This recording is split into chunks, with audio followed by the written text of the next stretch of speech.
안녕하십니까. 많은 분들이 치주 치료에 대해서 쉽게 다가갈 수 있도록 노력하는 치주과 전문의 송규정입니다. 오늘은 임플란트 주위염에 대해서 알아보는 시간을 가지도록 해보겠습니다.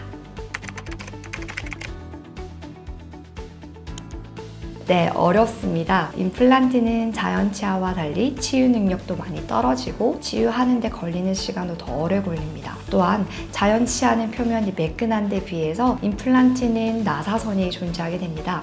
임플란트 주위염으로 주위의 뼈가 내려가게 되면 임플란트 표면도 당연히 오염되게 되는데요. 그 표면에 있는 오염 물질을 깨끗하게 제거하고 처리하는 데는 시간도 많이 걸리고 어렵게 됩니다.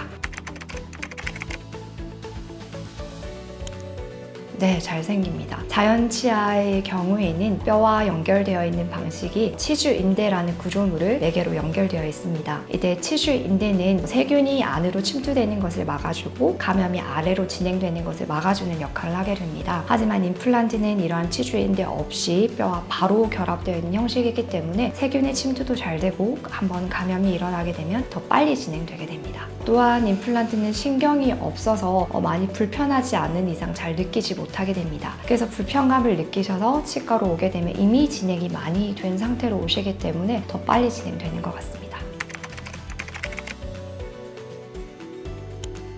치주염과 마찬가지로 치료를 시작하게 됩니다. 스케일링을 기본 치료로 시작을 해서 잇몸 안쪽의 염증을 제거하는 치주 소파술이 필요합니다. 또한 잇몸뼈에 대한 처치가 필요하게 되면 삭제형 또는 재생형 치주 수술을 시행하게 됩니다. 임플란트 뿌리 주위 잇몸뼈가 반 이상 녹게 되면 보통 제거를 합니다. 하지만 그렇지 않다면 치료받는 것을 먼저 권유드립니다.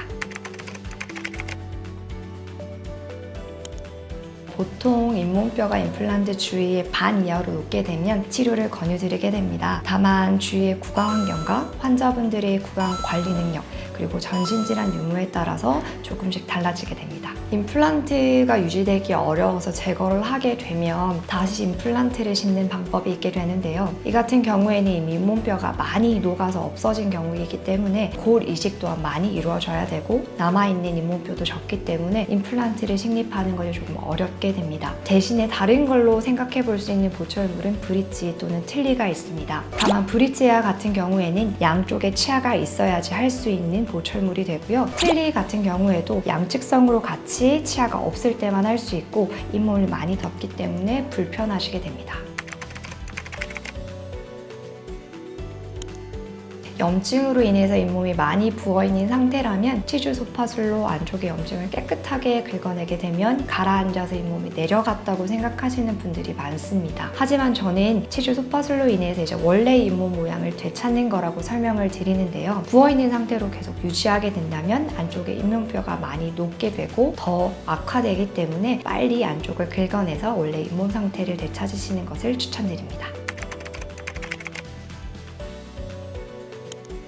임플란트 주위 점막염 같은 경우에는 이전의 상태로 돌릴 수 있습니다. 하지만 한번 잇몸뼈가 녹은 임플란트 주위염 같은 경우에는 이전의 상태로 완벽하게 되돌릴 수 없습니다. 그래서 가장 중요한 것은 예방이라고 볼 수 있겠습니다. 오늘은 임플란트 주위염에 대해서 알아보았는데요. 더 궁금한 점은 없으실까요? 궁금한 점 있으면 또 물어봐 주시면 준비하겠습니다. 오늘 감사했습니다.